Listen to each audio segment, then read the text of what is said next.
Welcome to the Other Guys Podcast. We are the Other Guys. I'm Cash, and with me today we got Zeth and Smith. All right, we're going to talk about the fight Saturday night. UFC London. It was a great card. Basically every fight except for like two were finished. Yo. It was I think this was one of the best fight nights I've ever seen. From start to finish, great. Made a lot of money last night. Let's get into it. First fight, already. It happened in what? Like the first minute? 58 first seconds, minute? bro. So quick. It started, Cody Durden versus Muhammad Mokayev. This was Muhammad's debut, I'm pretty sure. He's 21 years old, one of the youngest UFC fighters on the roster.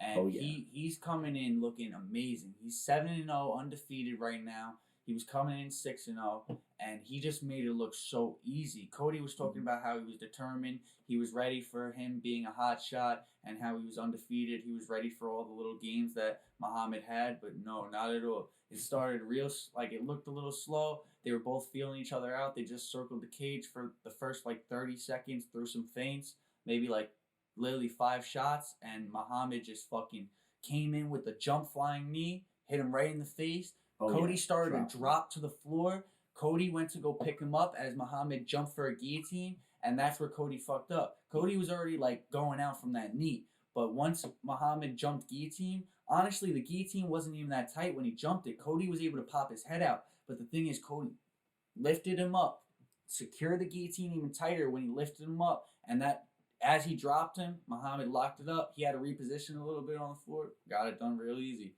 Oh, yeah. Easy money, plus odds for submission. Muhammad has a lot of hype behind him. And, even on Twitter, he's very active on the UFC's Twitter accounts. And, he has a lot of hype behind him. A lot of fighters like him. And I was reading something today. He has 741 days to become the youngest champion right now. And beat John Jones's record in the featherweight division. That's going to be hard. Featherweight division's pretty stacked. But I think he has a really good first round, a really good fight, and I can't wait to see more of him. I'm willing to bet $100. That never happens. $100? I'm not going to take you on that offer because I could see it. Yeah. He did actually, he did impress me at the end too. He's 21 years old, like I said, and during his post-fight interview, he was talking about how he DM'd Dana White 4 years ago, and he said, I'm going to be in the UFC. I'm coming for that belt. I'm coming for it. I'm going to be the youngest champion. And he said, Dana never opened the message. He said, well, I'm here, Dana. Go open that message and see it now. I made it. And he's like, I'm going to keep on doing it. And that made, that impressed That's drive. me. Yeah. That's Good drive. for him. Our next fight was a split decision between Corey McKenna and the winner, Elise Reed. Yeah, this fight here, Robbery? not necessarily a robbery, but it really was it's a very questionable decision because one judge gave it to Corey McKenna 30-27. Yeah, no, that was and the other judges gave it to at least 29-28. So I really don't know how something like that happens. No, Elise easily won 2 out of the 3 rounds. I'm not gonna. I don't know if it was easily though. I think 2 rounds could have gone to Corey McKenna. No, I don't see all 3 rounds. I don't know how that judge gave her all 3. No. But I think round 1 and round 3 could have went to Corey McKenna. I can't. I'm not sure which rounds exactly. I don't remember off the top of my head which ones Elise won. But I'm telling you, it was 2 rounds because the only round that was questionable that I remember you giving to Corey was because she had a second takedown in that round, but both her takedowns led nowhere, and Elise pieced her up on the feet and had her hurt multiple times in the fight, had her hurt. The striking difference was crazy. It was literally I think Corey McKenna had check the stats real quick. The stats really weren't that off, bro. It's a 20 strikes difference. The issue was Elise was picking her apart. The issue was McKenna was going for the ground too late. Yes, if McKenna were just securing the ground position 100%. Earlier in the round, she would have had it in the bag. This is a prime example of just a young fighter not really having the best game plan and knowing what to do. She is young, too. That's what I said. But that's why Corey McKenna, she came in there and she I don't know if she didn't understand it. I don't know what her coaches were telling her. Because her coach told her she was winning the fight. Yeah. No, but I'm saying I don't know what her coaches were telling her. Because when she took her down, that was the easy. She got it so easily. The coaches were telling her she was winning the fight. And the Bigsby and everyone else said that Elise Reed looked over some in between rounds to see what the commentary staff had to say about it, and they said that it was pretty even. So like, no, they said they couldn't say anything. No, they said they couldn't say anything to her, but they said it was pretty even. Yeah, they did say that. Okay. So like, I mean, I guess it could have been anyone's fight, but the way I saw Corey McKenna winning too. That's all I had to say. I think Aaliyah Green won. But the takedowns were great takedowns too. Yes, they were great. They were powerful takedowns. But the problem was it was too late. It was just too late in the round. She should have done that day one, like first minute. Like, it was all the same day. You know what I mean? She should have done it in the beginning. Like she should have took her down from the beginning. Yeah, I guess maybe that was the answer to her success. But you know what? Fuck it, Corey McKenna. You know what? She got it done.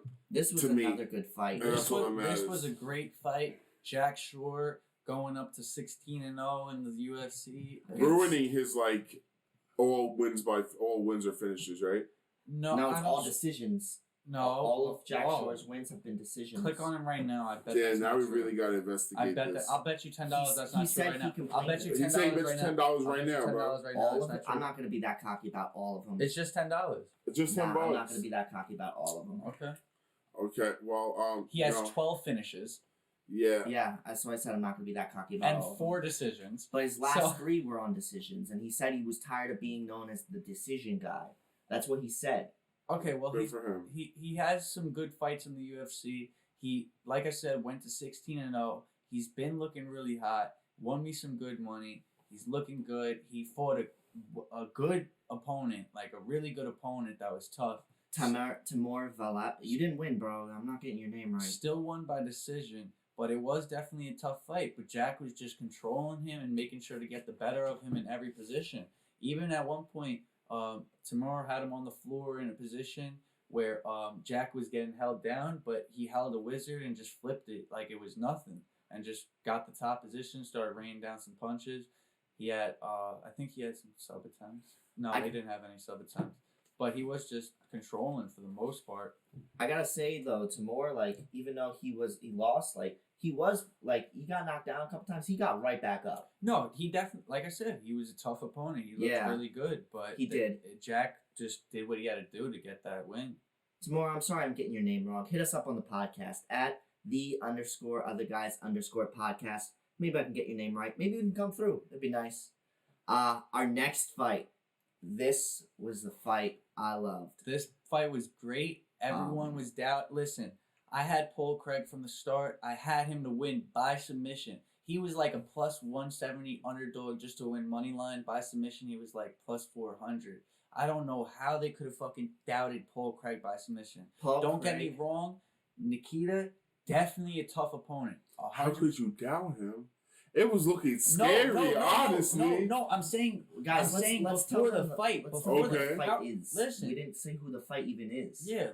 No, we said Paul Craig and everything. I said no, Nikita. We said Paul. We didn't even say it's Paul Craig versus Nikita Kralev. Okay. Well, I said that. All that hype for you if you can get the name right. Yeah. So either way. Listen. Yeah. So Paul Craig was scheduled on the ground early. And they looked like they were trying to let him up, but he refused to kind of get up, and I was kind of scared for that. He kind of accepted the position on the floor. That's exact. Okay, you don't know Paul Craig at all. That's how it was scary. Jiu-jitsu fight. It was scary. He has like 12. Great, I'm not saying that's how he fights, nigga. But when you see 30 strikes to 11, and it's a finish round 1, with Paul Craig said the majority of the fight laying on his back, you're going to be afraid. Why the fuck are you so mad? Because you guys try to make me look stupid, and it's like, oh, that's literally what the fight was. This guy was on his back, and he was scared. And the same thing happened with Jamal Hill, and Goliath, and all of them. He won the same way. Goliath there. But either way, what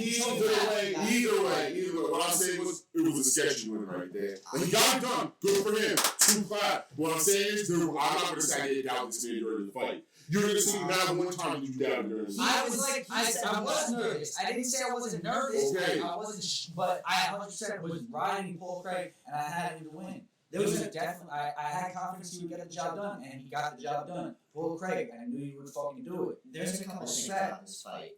First off, I loved how Paul Craig came in blank face, didn't smile, didn't have any face besides "I'm gonna kill you." That was Paul Craig's face the whole entire time. Nikita came in, walked in, just straight, I'm gonna kill you. If you do your research, you should have known Paul Craig shouldn't have been that much of an underdog. Yes, Nikita is a good fighter. Don't get me wrong. He definitely had Paul Craig hurt. But that's how Paul Craig fights. Yes, he takes some shots. But the thing is, even he said it himself, that like when people are getting confident and trying to rain down punches, that's when they start to slip up and they give up those positions, especially to a jiu-jitsu fighter. Yeah, he's gonna get hit with some shots. That's not the best way to fight. I never said that. But Paul Craig knows what he's doing. He knows he can take a few and give a few. So when he was in that position, yes, I was a little nervous when he got clipped. I thought he got hit with a big shot. Even the announcer said it. But he knew what he was doing, and if you looked at the stats and everything, Nikita had multiple losses by submission, by the triangle submission that Paul Craig was the veteran in using. So Nikita may have been better on the feet, or may have been raining down those punches and looked good. Don't get me wrong, Nikita may have won if it was a different type of fight. But when Paul had him on the back, he just pulled him into his guard. He was okay with being there because he knew what he could do. Me and Smith were confused by something with Nikita, because he's from Ukraine, but when he came in, they didn't show his flag, they didn't say where he's from, and I'm a little confused. I just want to know why. Like, what happened? Why weren't we saying where he's from? What happened there? It confused me a little bit. I had never seen that in UFC. But let's move on to our next fight. Two Russians. You didn't win, bro. I can't get your name out. Abdurakhimov. Bro, I don't know why you're trying all that. Just say Shamil. Shamil against Sergey Pavlovich. Sergey got the job done nice and easy. Shamil, he lost his last fight by getting knocked out. I think his last like 2 or 3. He hasn't really looked good. I kind of expected the knockout from Sergey. You know what's really funny? Sergey to me looks like a big fucking heavyweight AJ Fletcher. Just got that weird fucking stock body. Got like that weird pokey nose, blonde hair and shit. But he got the job done nice and early. Round 1. It was a nice uppercut. It was like a nice straight uppercut. Uppercut would have had him real hurt, dropped him, and then he finished it from there. Shamil just balled up. That's another finish to his card. Great card still. An upset of the night. Everyone, yeah. Listen, I didn't even bet on this one because I wasn't sure. I didn't go too much into it. Oh my god, it says he landed 0 strikes. Both of them did. That's crazy. So, Mike Grundy got submitted real fucking quick. McQuan has a lot of good submissions on his record, so I don't know why he was this much of an underdog. I didn't even like I said, I didn't look too much into them. But as I saw the fight, he had a lot of submissions under his record, and it seemed like that was his way of winning. And he was like a plus 900 win by submission, which was just crazy to me. But he got the job done nice and early. I think I've never seen it happen on a chuck before. So like even like rewatching it, I had to have Cash explain it to me. And it's a weird like guillotine that you have to like twist into, and like very unique finish. Another win for Finland, but cool fight, Mike Grundy. I'm sorry, man, you didn't win at home. Sucks, but we're gonna keep moving forward. This is the last fight on the prelims card, so now we get to go to our main card. All right, Jai Herbert and Ilya Taporia. I wanted Taporia to win from the jump. Honestly, I don't even like Taporia, not even because of that like whole Paddy shit. He's just kind of annoying to me. Yeah, he moved up to 12-0. He was 11-0 before this fight. But I was talking to so many people. I don't know how they loved how he like that finish was great. Don't get me wrong. That knockout was amazing. Jai was fucking asleep. Jai was dead. But based off the first round, Jai being a minus like 400, a plus 400 underdog, crazy. Jai, if you showed me, if going into the second round, I thought Jai had it in the bag. I thought Jai was gonna finish Taporia, and he was gonna. That was just the fight. If not finishing, get the decision. Because Taporia just looked so sloppy. He was getting pieced up. He looked like he got hit and didn't realize where he was at. He hasn't been hit that hard before, and he faced a harder opponent than what he was used to, I guess. Jai was using that reach. Yeah, Jai really was piecing him up with the reach. And Jai getting clipped like that, I was hurt, you know? I don't even like Jai, too. Let that be known. Jai got me, like, Jai's just annoying in his last fight. Both these fighters are annoying. But, Well, I guess we gotta talk about that. He called out Paddy afterwards in Paddy's hometown. He called out Paddy in London. yeah, only because he got hit with a fucking handstand out of the bottom of the head. That's what happened? Yeah. How do you... I never knew that. I told you I didn't know about the Paddy beef. I don't know why. Oh my god. Okay. Speaking of Paddy, his teammate, Molly McCann, Meatball McCann against Luana Calderon. Yeah. Listen, I put money on Molly to win by knockout like right before the fight, and it's crazy because I never put money on like knockout for girl fights because it's just like girl fights don't put on for me. Like I watch them because I always love to watch the fights, any fight really, but they just don't perform for me. Like sometimes they're okay, some submissions are nice, but knockouts like you don't see it, especially like a cold knockout. You see some TKOs, yeah, because the girl gives up, but like most girls just don't put each other out. Like they don't have the power for the most part. But Molly, she put in some work today. Don't get me wrong. After round one, Molly looked amazing. She had Carolina hurt in round one, wobbled her early, and it was looking really good for her, but after round one, even as Cash, well, I was just like, I hope she didn't gas out, right? Because she just looked so tired. Like round two, she looked tired as fuck. Round two, she still performed, but she definitely like slowed down just a little bit. Round three, she definitely slowed down, and she wound up getting the finish with that spinning elbow, which was amazing. Great. People were calling that luck. I'll be honest. I think that was all planned in perfect timing. Because she was baiting it. No, yeah, she baited it. She tried doing it earlier in the fight when Carolina was up against the cage, but she didn't really get to it. She missed it, I'm pretty sure, or she just didn't follow through with it 100%. But when she timed this one perfect, she turned with her head fully and followed through with the elbow, and Carolina looked dead. Ask Casey. I mean, she was dead. Yeah, bitch's eyes rolled back. It was crazy. I was scared for her. Even Paddy was scared for her. Paddy was like hyped, and then Paddy was like, "Is she okay?" No, Paddy was just fucking jumping. He said that in the post-fight interview. He was like, "I wondered if that girl was okay." Like, her neck was snapped and everything. That shit was crazy. Great TKO. Great knockout. That was like you said something about like that's the fourth one. Yeah, that's the fourth spinning back elbow in UFC history. Only one done by I feel like that's not true. Yeah. I feel like they said it's the first one ever done by a woman, so good that for her. that probably. Up next, we got Gunnar Nelson versus Takashi Sato. This was a wrestlefuck. This is the whole. Oh yeah, he just dominated and controlled him. Honestly, I mean, I expected Gunnar Nelson to go for a submission and get it. But the fact that he had 8 minutes and 9 seconds control time in 140 strikes out of 166 in a 15-minute fight, and he just didn't do anything, really just disappointed. I mean, he's coming off like a 2-year layoff or something. His ribs were bad. Takashi's a striker. I expected him to do something more. I understand when he got down to the ground, it's not really where he excels, and he wasn't doing good, but I don't know. Like, if you know Gunner's coming in here with like messed up ribs or he had a rib injury, that's what he meant. It sounds fucked up, but yeah, take his fucking ribs out. Like, he was kicking you in the ribs, he was going for takedowns, he was doing everything. It's a fight, bro. Kick his ribs in, try and do something. You're the striker, and I don't know. I gotta give 2 claps to Takashi for not letting him get the choke, though. He did say he was training with Gilbert Burns on that type of stuff. Yeah, well, if that's how him and Gilbert train, then it's not looking good for Gilbert either. This man just got held in a body triangle for 15 minutes. Well, at least 8 minutes.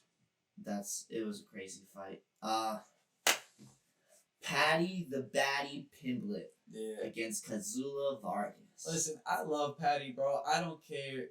I don't care, bro, about, like, the hype train and him just, like, I don't care win or loss. Like, I like him. He's a good person. I like his style and everything. He came in here, got the job done nice and early. I'll be honest, I was nervous when fucking Vargas punched him and he looked like he took it, like he dropped, but it wasn't he didn't drop. He grabbed him to pull him into a takedown, but it failed. Yeah. So It's kind of like his first fight, though. yeah, He gets hit kind of hard, but he recovers well. yeah. But what I did really like is coming in like right off the bat, the first like 30 seconds before that even happened. Paddy looked a lot more serious and a lot more like ready to fight. Not like in his last fight against Luigi when he knocked him out. Like I feel like with that fight against Luigi, he came in as his debut. He wanted to continue the hype. He wanted everyone to see that he's a nice brawler and he could get the job done nice and early. And obviously, like he even said himself, he feels he didn't look that good tonight, but he still did what he did and got the job done. People forget that he's a really good, dominant submission artist and jiu-jitsu guy. Like he does flying triangles and everything, but his striking is not to be questioned either. His hands work, but he just proved tonight he could do it all. Once he hit that judo flip, that hip flip, that's when it was over. Oh, once he got up, like once he got back to his feet, I was like so much happier. I felt more confident. Like when he was on his back, I felt like he wasn't in danger and he looked calm. Mm-hmm. I just like him being like who he is with the hype around him. You don't want to see him fighting a nobody and be in that position. You know what I mean? Yeah. Like Vargas did definitely hit him with a big shot and have him on the floor, but he only hit him 16 total times. Did you see about him pulling a Sean O'Malley and saying he doesn't want to fight anybody in the top 15 unless he gets paid more? Well, I respect that. Personally, I want that for Paddy because I don't want Paddy rushed to a title. I don't want to see him put in there. He said that too. I don't want to see him put in there with a top 5 guy just to get put out or lose. Like he has hype around him. He does have a name, and if you want to build that and make your money off it, Dana White, you want to put him in there with a few guys that are lower ranked so he can start to build up, show he has the skill. Because if he loses to a nobody, then that'll really just show he's not ready for the top people, and you're not going to throw him in there with the top people for him to lose, then throw him in there with another similar level. That might just ruin it all then. Yeah, that's what I'm saying. No, I mean, if he just loses to a nobody, it might ruin it all. I think he might have a better chance of just going for the top. No, you got to build him up. Obviously, He's not really building him up. It's not like Paddy's somebody who came from the Contender Series or something. But that's what I'm saying. Cage Warriors. He's a good fighter, but the Cage Warriors is a whole different organization. Same thing with Conor. They didn't put him against champions, and he was a Cage Warriors champion too. Conor has won a fight since Obama was in the White House.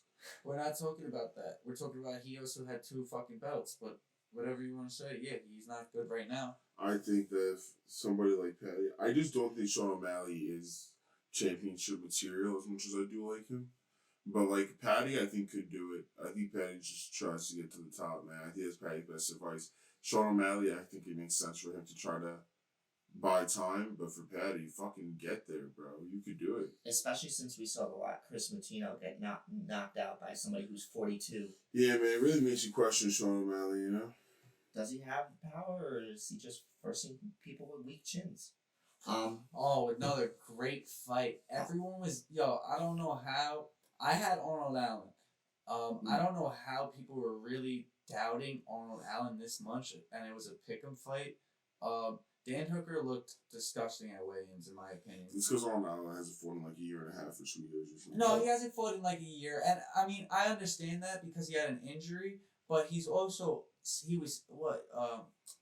17-1 coming into this fight? Yeah. And he's on like an 8-fight win streak, all by like finish. He had some decisions, but he has a lot of good finishes by knockout and submission. He's a well-rounded striker. The only advantages Dan Hooker had in this was some reach, and that wasn't looking good for anyone really today. No, Dan Hooker looked absolutely drained coming down to featherweight. And even when he walked in the cage, he looked lost. He looked like he looked skinny from weigh-ins, but I'm saying when he walked in the fucking cage, he was like looking off at the distance just with like a blank stare, like, fuck. Why am I in here? And it's like the second time Dan Hooker had to go fight somebody like not in his home area and they're at home, and like it just doesn't work out well for him. No, Dan Hooker isn't the same Dan Hooker after the Paul Felder and Dustin Poirier fights he had. He got into some brawls and he's just not the same fighter in my opinion. There was a meme of the weigh-in of Dan Hooker when he did like the flex, and they were like, "Yo, why does Dan Hooker look like an anatomy textbook?" Well, nah, he looked crazy. I showed Casey the picture when he weighed in. Like he had when he got off the scale, people didn't see his legs and shit. His legs looked like fucking sticks. Yeah, that's crazy. On to the main event. Alexander Volkov and Tom Aspinall.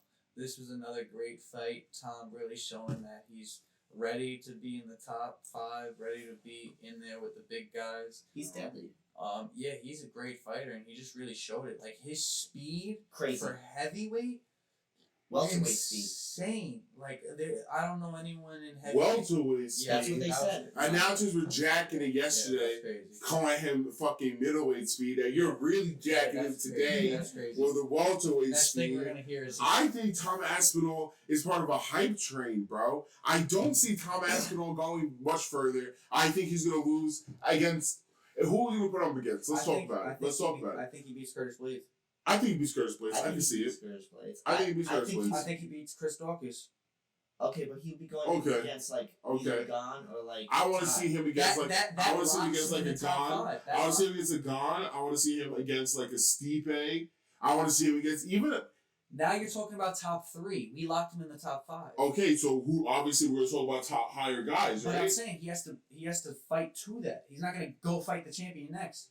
Did I mention Francis Ngannou's name one time? Well, you're talking about top 1, 2. I was saying Gon. Yeah, I'm talking about the top 3, basically. Yeah, yes. He's in the He's in the top 5. I'm talking about him fighting the top 3. That's not so outlandish. He just beat number 6. Okay. So that's not outlandish. If anything, he took 6. That's not outlandish. But we know Blaydes is fighting. Blaydes is fighting next week. And so she said they're talking about yesterday. Yesterday, Dana White saying that we don't even know how long Francis Ngannou is going to be out for. So we might have an interim championship. Okay. And once we have this interim championship fight, you know that basically means the division is wide open and anyone can take it over. So I was saying that we're going to have to put him up against some of these top guys if he wants to be a champion like he tends to be. I want to see him fight Gon. I think that'll be a great fight.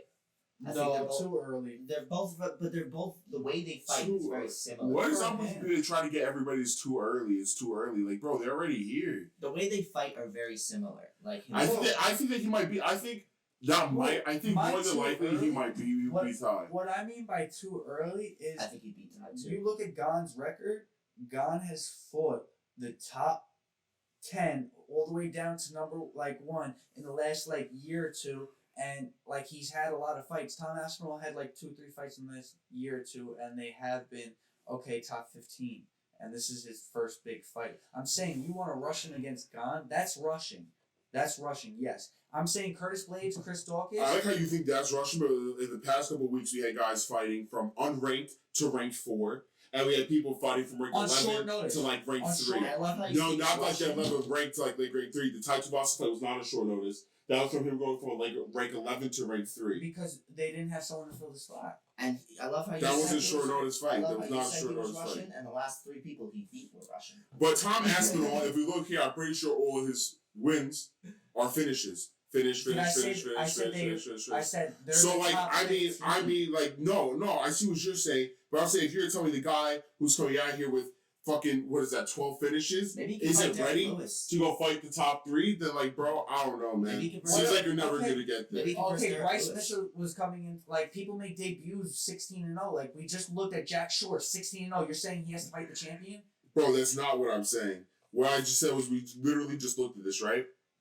Boom. My man has 1, 2, 3, 4, 5 wins in the UFC, all by finish.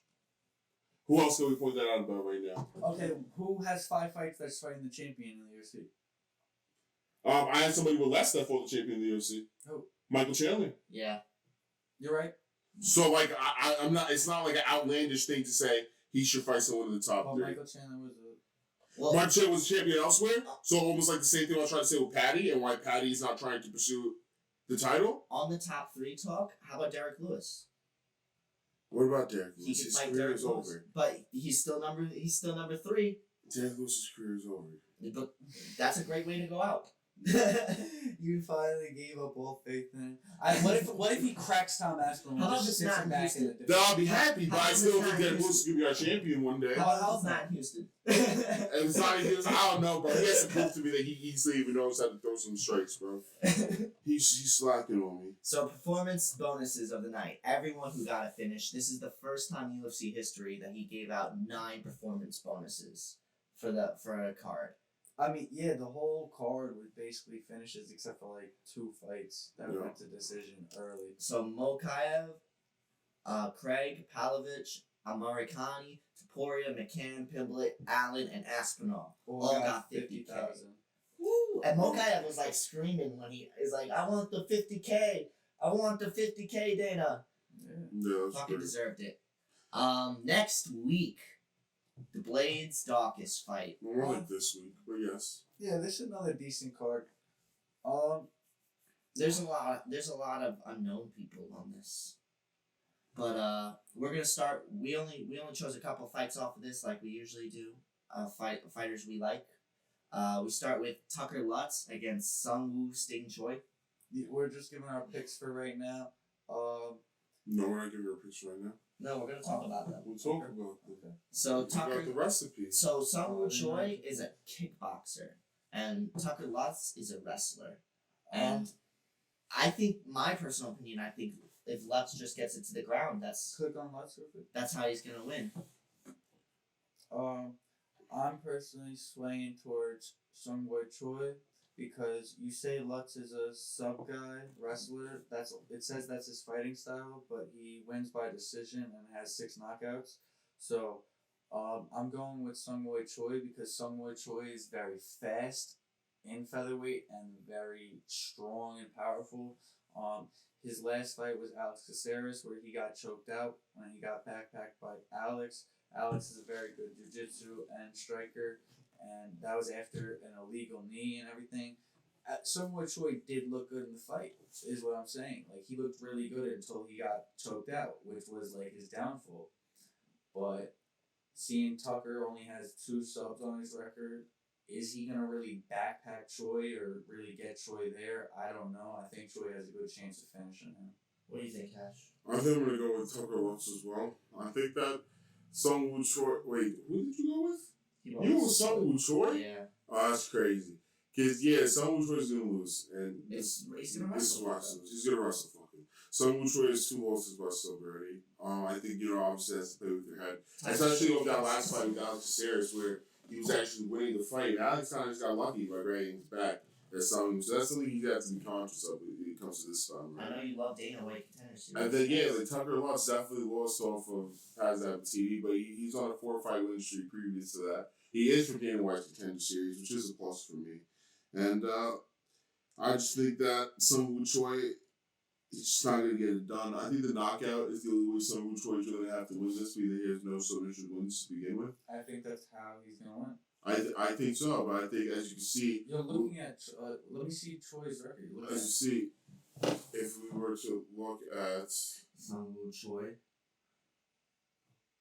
And his record. Well, this is what we don't do. This takes too long. But yeah, so fucking... I don't think Sung Woo Choi is going to do it, bro. That's all I'm saying. At the end of the day, I think Tucker Lutz definitely has it. I mean, he did knock out Arosa. Julian Arosa. That's cute. Yeah, that's exactly how I feel too. It's cute. That's also why I bring it up. But he's 0-2 in subs. Oh, so exactly what I'm saying. Like, it's not going to work for him, bro. We have more knockout wins than he does. And, we have equal amount of knockout wins than he does. We both have been knocked out one time. And we have 2 sub wins. Bro, I'll catch you on Saturday. What about you, Zeth? Nah, I think Lutz is just gonna win. Okay. Oh, we got next up we got Mark we can't see. Keezy. Hit us up on the Instagram. This is the red-haired motherfucker. He's had red hair for a I'm while. gonna go with Mark Keezy. And then we got Borshev. Borshev, yeah. This is the guy that was doing those fucking little dances last time. He pulled that body shot TKO, which was beautiful. A little Russian dance. But remember, his last fight, we did talk about it, and he didn't like. He looked good with the body shot and everything, but he was getting hit like a little bit. Like He kind of was, but right now he's on a 4-5 win streak. I think he's going to extend this one to a 5-5 win streak for sure. He has 5 knockout wins compared to Mark Casey. Hit us up on the Instagram, Bo, at _other_guys_podcast with like phonetic spelling, so we know. Like, send us a voice message. Yeah, you're gonna have to. But yeah, so Mark's coming off a 2-loss streak. So I don't know. He's gonna have to try to get his feedback underneath him on I this think fight he needs here. this. I think he does need this as well. But I think that He has a Borshev, Borshev? yeah, that's what I'm saying.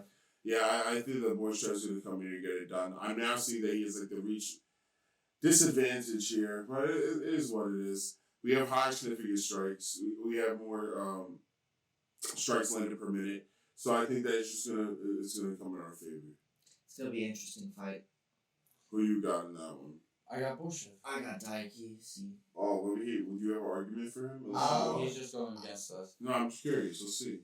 I just think he needs it. To be honest, he's like riding off of that like 2-loss streak, as you said, and like you know how Dana feels when you start losing 3 or more fights. So you think that he just needs this so bad that somehow his abilities are going to be at maximum, and that maximum is going to be enough to beat Borshev?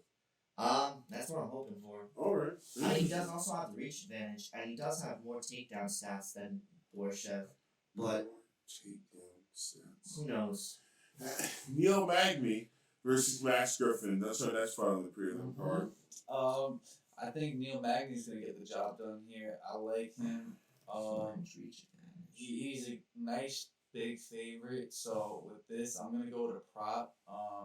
Max Griffin. What's it? Max Payne Griffin. I think that fucking Neil Magny's gonna get it done.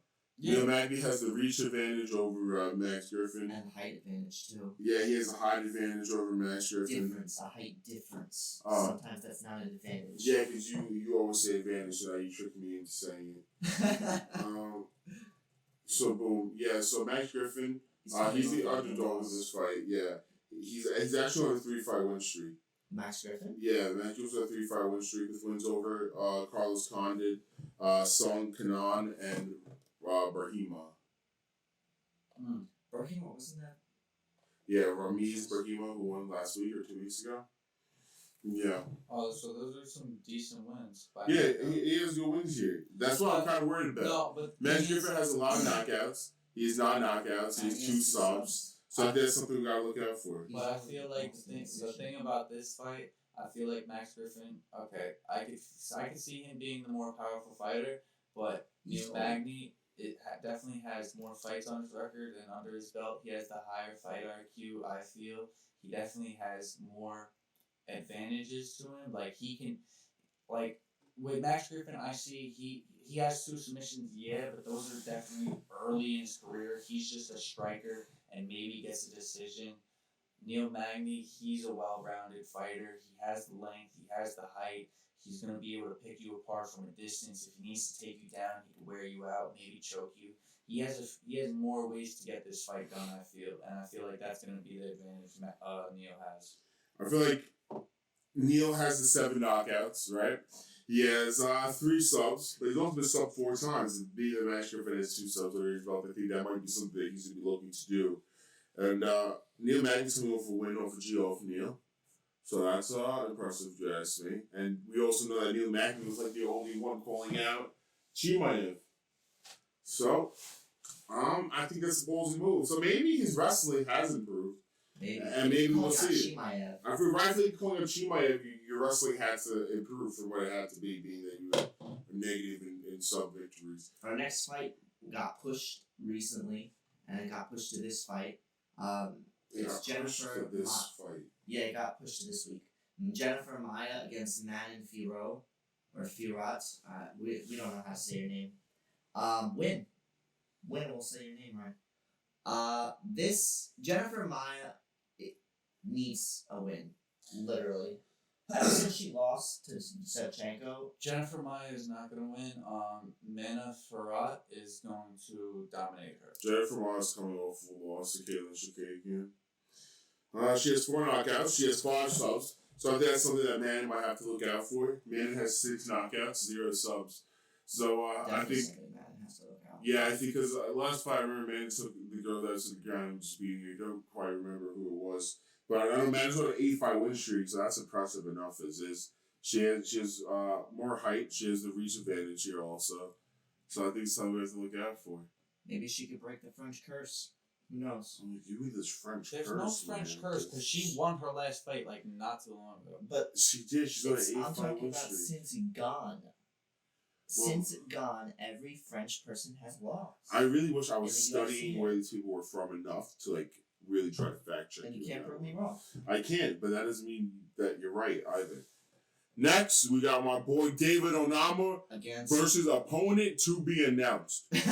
So I don't even know who David Onama is versing, but I do If he think is. that David Onama, if he's even fighting anyone, but I think David Onama is going to win no matter who it is, and here's why: because his opponent will be taking this fight on less than 6 days' notice, and it's like, great, who's ready, trained in the featherweight division, ready to go on short notice like this against somebody who's such a strong striker like David Onama? Imagine Mokayev did it. Who? Imagine Mokayev did it. He's like, oh, I just won in London. We'll come here and versus Onama. Okay, that would be crazy. They're- But yeah, I feel like I don't know. But yeah, so David Onama has 6 knockouts, 3 subs. So good straight. He's very well rounded and he's a problem. He'll go up a win off of Gabriel Benitez. So I feel like his question. I mean, David. I feel like definitely gonna win because his opponent is still to be announced. The fight might just get scratched completely at this point. But if it doesn't, I feel like David's only, depending on who his opponent is, his only issue, in my opinion, might be his gas. that's not a bad thing. But we don't know. We don't know who it is. We might be able to secure that bang like so early round 1, baby. We might not have to worry about our gas thing. Old fuck Alexei Olenek against Ilir Latifi. Listen, I think Alexei is gonna get the job done. I do He's too. 59-16 with like 46 submissions. He's about to get That's he's about to get his 60th win. It's an insane He's stat. definitely about to get his 60th win. It is an insane stat. You want to hear another insane stat about Alexei He's Olenek? lost 3 of the fights. He's been knocked out 9 times. So Out of over 60 fights, that's not bad. I guess it's not bad, but bro, that's 9 times you got your And life 2 of turned them are off. He's recently. 44 years old. That's and that's exactly what I'm trying to say. He's an old man. But He's been Ilir, knocked out a whole bunch he's of fighting times. someone with a bunch of losses who's old too. they're both Okay. gonna wrestle. He's fighting somebody with 8 losses. All right, like we said, a whole bunch of losses. Like somebody I hear, like I said like someone 10 million old or like 12. him too. I didn't Oh. say. I didn't hear that, but I mean, yeah, he's 38. That is kind of old, but I mean, a lot younger than 44. I don't know who the oldest fighter is, but now I'm trying to think it might be Alexei Olenek. He's coming in at 240. He's coming in at 228. He's Either gonna Alexei he's or gonna Janela. drop him and choke him out. Well, we don't even know that these I will numbers put are money really on it. coming away. I'll put now. money on it. You put money on the sub? Yeah, I'll take. Well, money from honestly, you. I'll take that, right? Like, if you're gonna give me some like plus odds or something, because like He's That's already the crazy. underdog. he already has 40 something subs though, bro. He's already the That's- underdog. Okay, but he has 46. like 46 subs. Okay, he's the That's- underdog, so that's- that's that's gonna be nice. plus odds too. He has his own type No, of stuff. no, I'll probably take him by sub, yeah, and a prop. But I mean, you talk about you and me here. I don't know how to see the profit in that for me. That's crazy. It's factual. It's gonna be a wrestle fuck. No, I just don't I think it's gonna be a think wrestle fuck. so. I just don't They're both think wrestlers. so. They kind of are. Ilya Latifi has 6 subs. Never been subbed before. So I mean, like, if he does get subbed, that would really shatter that. And he has 5 knockouts. So maybe we have the knockout thing rolling up over here. But honestly, it's always the fights that we think there's definitely going to be a finish where like it goes to a decision. So I really wouldn't be surprised if this one goes all 3. You think Alexei has it to go to 3 rounds? Well, then maybe it works against him. Then it's up with that theory. But then boom. Next we got Matt Brown versus Brian Barberina.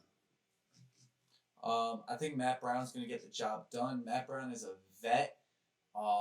He's a great fighter. He's a great striker. He's well rounded.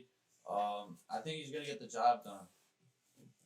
I really don't know anything about these fighters, to be honest. Nice. Yeah, so I'm gonna go with Schmidt on this because I trust Schmidt's data. Oh, that's very nice. Like, you always go against him, so I think it's very cute That's that not you true. decide to go with him. That is not true. I mean, If you pretty look at true. the past episodes, that is not true. Pretty true. We all wanted Chris Martina to win. Did we? We did. We didn't even have the real figure for that one, I don't think, so. We did. Oh. Whatever. Boom! Next, Askarov versus Kai Kara France. Oh.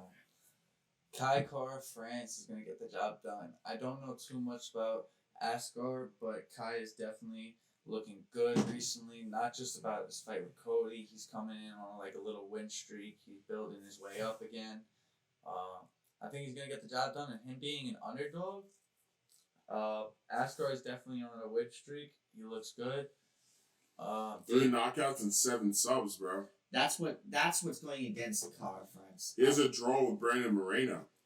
Yeah, no, actually, I might withdraw my pick. Yeah, you want to switch sides? That's what's going against No, Kara I France. still think. Listen, I'll be honest. He gets it to the ground, it's over. This one, I'm not going to go with the money line. I'm going to take Kai Kara by knockout or Askar by sub. By sub, yeah, the Askar by sub's not looking bad. Especially since But he's Kai a Kara great- France not meant to be slept on, bro. 11 KOs, 3 subs. That's what I said. Kai by knockout or it's going to be Askar by sub. He got subs by Brandon Royval. The only thing is, like, how is Kai going to perform And look, going he didn't into even a win fight? against Brandon Moreno. Yes, we get that. But listen, Okay. the thing is, how does Kai go into a fight against someone that you know is undefeated with this record? Like, that is something, let alone like you fighting someone and you having confidence in yourself regardless of your record. Like, Kai has 23-9. That's not a terrible record at all. No. But it's like you're fighting someone undefeated. It's just like, damn, you gotta really think you have, like, can you beat him? Like, that's a mental game in its own. Yeah, I know. I think Kai Kara France can get it done, honestly. I got Kai Kara France. Yeah, I got Askarov. I'm going with Kai by knockout. Askarov maybe so.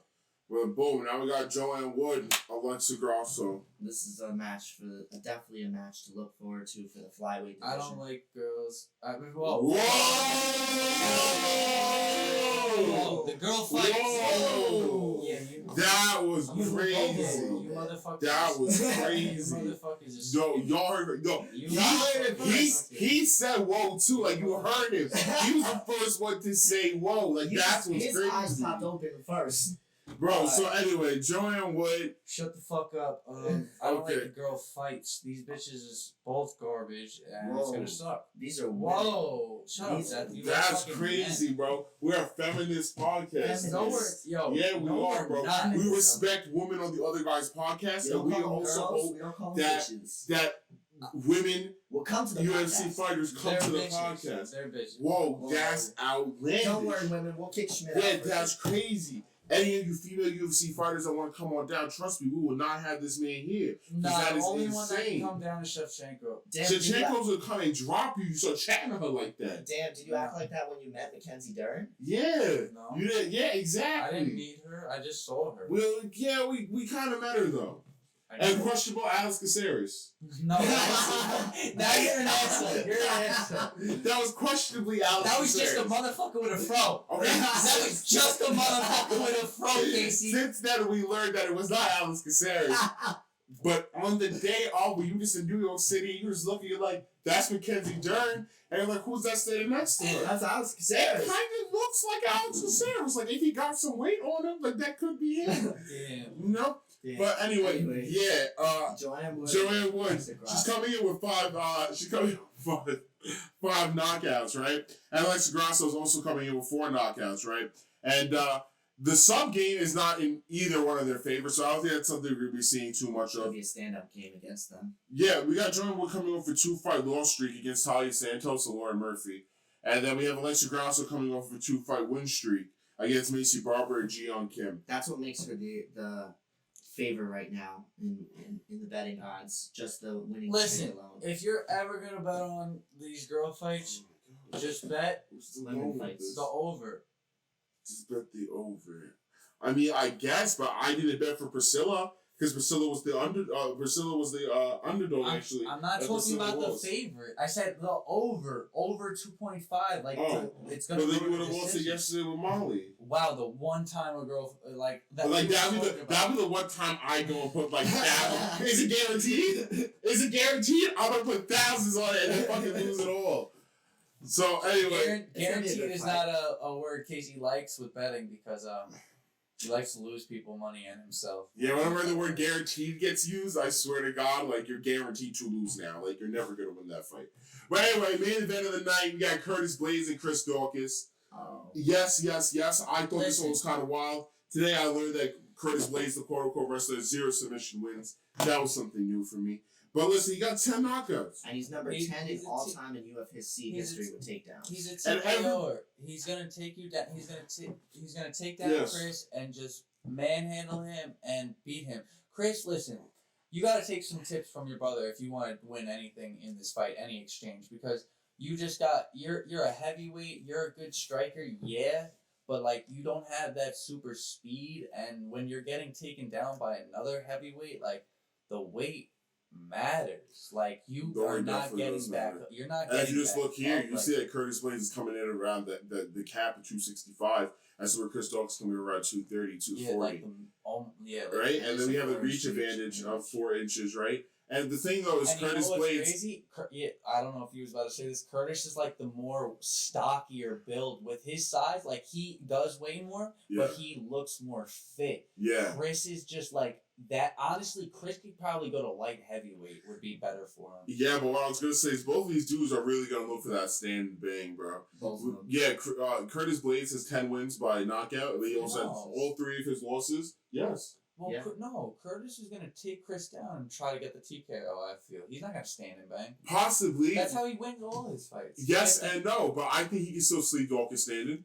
Bro, I think this is actually how I think it's going to go, right? I think Daukaus is going to try to come in here thinking he hot shit, right? And Curtis Blaydes is just going to, like, disrespect the fuck out of him. That's what I can see some craziness going down. Bro, I feel like that's what happened when we tried betting against. Listen, Curtis. I bet with Curtis when he versus Lewis. No, that's what I'm saying. Curtis, you're an asshole, bro. Because we bet on you when you fought Lewis. We bet against you when you fought Rosenstrike. Yeah. What the fuck is going on? He didn't fight Rosenstrike. He fought Rosenstrike, bro. That dude was not throwing for nothing. I don't know what. Jardino? Haven't seen him since. Haven't seen Jardino since. Nope. And, like, insane, bro. But Daukaus, man, coming in with 11 knockouts. He's coming off a fight. It was a loss from Lewis. But previous to that, he had a 5-fight win streak rolling, so maybe he can get a streak started again. I'll be honest. Blaydes also lost to Lewis, yes. You asked me like 6 months ago, a year ago, we were talking about, 6 months ago, we're talking about Derek Lewis. He's hot. He's doing good. He seems like he's a decent fighter. Like, we know he's not the best because he doesn't have the best stamina and cardio, but he seems like an okay fighter because he has some wins over some good people. But, like, just the more and more you see Derek Lewis, it's like he's really just a garbage gatekeeper. Well, because if you lose to Derek Lewis, you literally have to just fucking get hit with that big strike. You just have to get hit with that big strike, and that just means, I don't know, you fucking weren't ready for it. Like, Alexander Volkov was beating him for the whole fight, and then got clipped in, like, round 3 with the big strike. Like, don't get me wrong, Alexander Volkov was a better fighter, but he got hit with a big strike. You can't count him out, but on the record, that's all it's going to be. Like, that's why Derek is that high in ranking, and that's why him being a gatekeeper, if you lose to him like Curtis Blaydes did, not Curtis Blaydes. Curtis Blaydes lost, yeah, but that was just like, damn, uncalled for. But fucking, you lose to him. That was when he was on his uprise. You lose to him when he's been in his, like, he's been losing and winning some, like, now, like Chris just did. And got smoked by Lewis. Yeah, he did get smoked. He got violated by Lewis. I think I agree with what you guys said earlier. Chris needs to, like, it's so weird because, like, his brother is so good with submissions. He needs to learn from his brother. I think Chris is literally just, he's the bigger brother. He just got some more weight, and he's not, I don't think he's a super technical striker. I think he's just a brawler, and he's a heavyweight. That's all it really is. He's a heavyweight brawler, and he came out on the better end of some of those brawls. Yeah, for sure. You know what I mean? Like, when we saw him go against another brawler with a heavier hand, and he got dusted. All right, it's time for our calls for the week. For this week, my picks, I'm gonna go with Sung Woo, Borshev, Neil Magny, Mana Farhat, David Onama, Matt Brown, Alexei Oleinik, Kai Kara France and Curtis Blaydes. Kai Kara France is gonna be a TKO prop. Like I said, I think it's gonna be Askarov. I think it's Askarov. I think Askarov can get the job done. If it is gonna be him, it's probably gonna be a submission in my opinion. Alexei Oleinik, hammer that submission. Matt Brown, probably a TKO. David Onama, probably a TKO unless that fight gets scratched. Manafort, TKO. If not, Manafort gets TKO. I could go TKO prop with her. Neil Magny, I'll keep that money line because I'm not too sure how he's going to get the job done. Borshev, that could be a TKO. I'll keep it at money line. Sergey Sung Woo, I think if he's going to get it done, it's going to be a TKO. Nice and early. Boom. Time for your cash calls. Cash calls, yo. Listen, I'm feeling Tucker lots to start it off, right? I got it in the first 3 prelim fights in our card, but so right, we're starting off with Tucker lots. Boom. Followed by Borshev. Borshev's going to come in there. Borshev's going to get it done for us. He has a nice little dance. We're all going to make some money. We're going to go home. I love that. I love it. Next, you got some Neil Bagby, right? Neil Bagby's coming in. He's going to dominate Max Griffin. He's going to show us his wrestling ability has improved. He's going to try to fight Chimaev.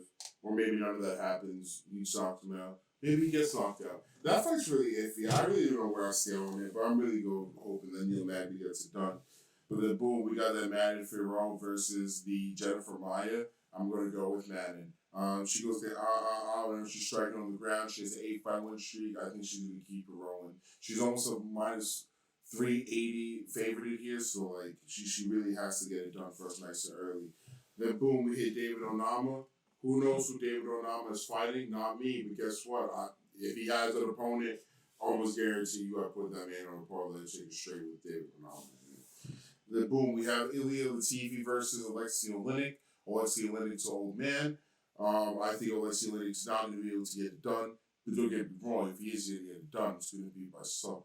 So if we're going to take a sub prop on Alexei Oleinik, but I think I ain't parlays right there. There's some Latifi into it. Then move us to the next. We got Kai Kara France and Kai Kara France versus Askarov. I'm going to hold that with Kai Kara France. Hasn't let me down. Guess I'm putting money on him. It's not going to change now. Boom. Alexa Grasso versus Joanne Wood. Alexa Grasso, she's on a streak right now. She need to keep that shit rolling. I'll be very impressed if either woman here gets a sub, but for now I'm going to roll with Alexa Grasso. I should have told you I always bet the favorite in our female fights, right? No, I never said that. I never said that. Boom. I said bet the over. I said bet the over. And what's over mean? Over 2.5. Curtis Blaydes versus Chris Dawkins. You're retarded too. I You're know looking at him right like here. you knew something. Yeah, so listen, can y'all shut the fuck up? And so we got Curtis Blaydes here, and Curtis Blaydes is coming in here. He's gonna violate Dawkins, bro. He's gonna take him down nice and early. I'm gonna see some nice ground and pound going. I'll be very surprised if this goes 5 rounds, but at the same time, like, with the disappointment we had with the Santos and Goliath fight, nothing really surprises me anymore. So if this goes all 5 rounds, it'll probably be a shit fight. I don't see this being like some like Tony Ferguson, Justin Gaethje 5-round fight here. No, I just noticed those last 3 weeks have been main carded heavyweights. Santos, Ankalaev, then Aspinall, then them. They're 3 heavyweights. You're a detective, my friend. So yeah, we're gonna end it off with some Curtis Blaydes, and now we're gonna pass this on. Time for my casual calls because I don't bet, so they're very casual. I definitely think Tucker Lutz is gonna win. I'm sorry, Sung Woo. I do like that you're a good fighter on your feet, but Tucker's gonna get you to the ground. I want Daukaus to win, because if I'm saying your name right, you need it. That's the only reason I would put money on you, is because you need it, and you need the win. If not, you might not even be on the roster anymore. Max Griffin, 3-fight win streak. I like his name, Max Payne Griffin. Max Payne is a great comic book. Jennifer Maya, I think, as you said earlier, if she gets the game to the ground, I think it's a little bit over, because we haven't seen anything out of Fiorot from the ground game. So I think it'll just be over. David Onama. I would also take David Onama, but do I think the fight's going to happen? No. I don't think they're gonna pull somebody, and even if so, that's gonna be like it would happen tomorrow, and that's like a 5-day disadvantage. Or I don't know. I don't think that would happen. I'm gonna take Alexei Oleinik. I like Alexei Oleinik. He needs a good 60, like to top off his record, and that'll be like a good way to get a 60, maybe a knockout, maybe a sub. I think he's probably gonna get a sub with that 56-2 on his subs. I'm gonna go with Grasso too. Grasso is on a 3-fight winning streak. She's gonna win this, and she's gonna move on to maybe someone higher ranked. And I'm gonna take Chris Daukaus instead of Curtis Blaydes. I think Chris only lost to Derek Lewis, who, as we heard, is a gatekeeper. He's been beating everyone because of his ground and pound game. We all know that. But other than that, he's lost his last 2 fights. Derek Lewis has been beating people with his ground and pound game? Yeah. What? That's the sentence you just told me. Is that not true? That's not true. Okay. And Who's Derek Lewis to you? Derek Lewis is the Gator. Okay, never mind. The Gator? Just keep going. Just continue. I just think Chris Daukaus is gonna win this one. Maybe he's been training with his brother on his submission game, on his submission defense. Maybe that helps him. Curtis Blaydes is known for his takedowns, but who knows? I think Chris Daukaus is gonna win. And that I want to bring something up before we end the episode. What Connor said he would come back and only fight Usman for the championship. What do you guys think He didn't about say that? only. He but said he that's wants what to. he wants to, yeah. I think that's a wash for Connor. I think it's not happening, bro. I think it's not worth the time to have a conversation about it. I think Usman washes it. It's out of the question. It's just another build-up. It's just another chat. It's not going to happen. But yeah, anyway, that wraps up our episode. Catch us again next week. We'll have some Volkanovski versus Korea zombie news for you. Great card. Yeah, until then. We'll see you guys later. Drop a like down. Check the description. Check out the social media. We'll see you Share guys us next week. everywhere. Peace.